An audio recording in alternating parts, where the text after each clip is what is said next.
Plus 1 plus sign ए के नीचे cos A, ये है। तो सबसे पहला काम क्या होगा, हम सबसे पहले इसके जो डिनोमिनेटर हैं इसको मल्टीप्लाई करेंगे नीचे, 1 प्लस साइन ए एक ब्रैकेट में और कॉस ए यहाँ पे, ठीक है। इस चीज को हम इससे डिवाइड करेंगे तो 1 प्लस साइन ए 1 प्लस साइन ए कट जाएगा, जो रह गया उसको ऊपर वाले से मल्टीप्लाई करेंगे, ठीक है। तो कॉस ए को अगर ऊपर वाले से मल्टीप्लाई करें तो ये हो जाएगा कॉस स्क्वायर ए, ठीक है। वैसे यहाँ पे भी कॉस ए से इसको जब डिनोमिनेटर इसके डिनोमिनेटर को डिवाइड करेंगे तो कॉस ए कट जाएगा, रह क्या जाएगा 1 प्लस साइन ए, और 1 प्लस साइन ए अगर इससे इंटू होगा तो ये 1 प्लस साइन ए का जो है होल स्क्वायर हो जाएगा, ठीक है। फिर आपको कुछ फॉर्मूले पता होने चाहिए, जैसे कि a प्लस बी का होल स्क्वायर का फॉर्मूला क्या होता है, ये होता है A square plus B square plus 2ab, सही बात है। तो क्या होता है A square plus B square plus 2ab, इतना तो आता ही होगा, ठीक। अब इसको जो है ऊपर वाले को ऐसे लिखेंगे कॉस स्क्वायर ए प्लस यहाँ पे लगा देते हैं फॉर्मूला 1 का स्क्वायर मतलब 1 आएगा, प्लस साइन का स्क्वायर करेंगे तो ये हो जाएगा साइन स्क्वायर ए प्लस 2ab होता है मतलब 2 इंटू 1 इंटू साइन ए, सही बात है।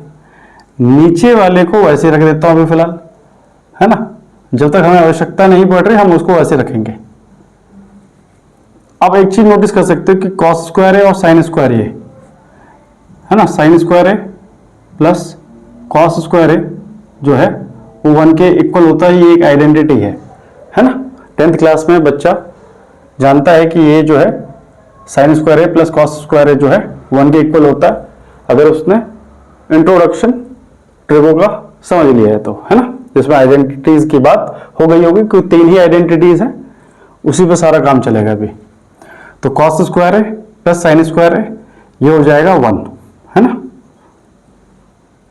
क्योंकि हमने देखा ना साइन स्क्वायर है प्लस कॉस स्क्वायर है 1 होता है। तो मेन 3 आइडेंटिटीज हैं, मैं लिख देता हूँ 1 प्लस टेन स्क्वायर है जो है वो सेक स्क्वायर ए के इक्वल होता है, ये दूसरी आइडेंटिटी काम की है, और तीसरी है 1 प्लस कॉट स्क्वायर ए इक्वल होता है कोसेक स्क्वायर ए के। तो ये 3 आइडेंटिटी बहुत मेन है 10th क्लास के बच्चों के लिए, तो यही आपको समझना है, ठीक है।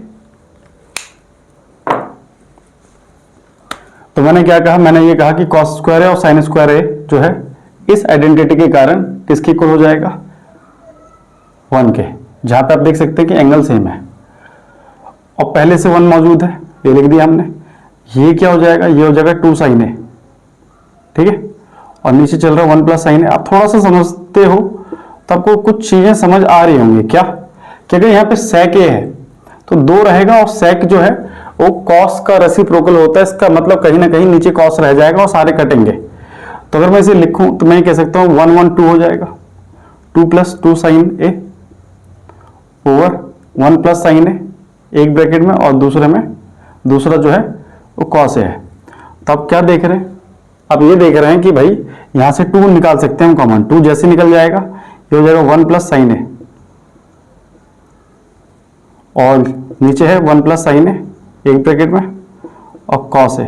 तो अब देखेंगे ये जो है ये कट जाएगा 2 और ये जो 1 अपन कॉस ए होता है इसी को लिख सकते हैं हम सेक ए, तो 2 सेक ए आ गया।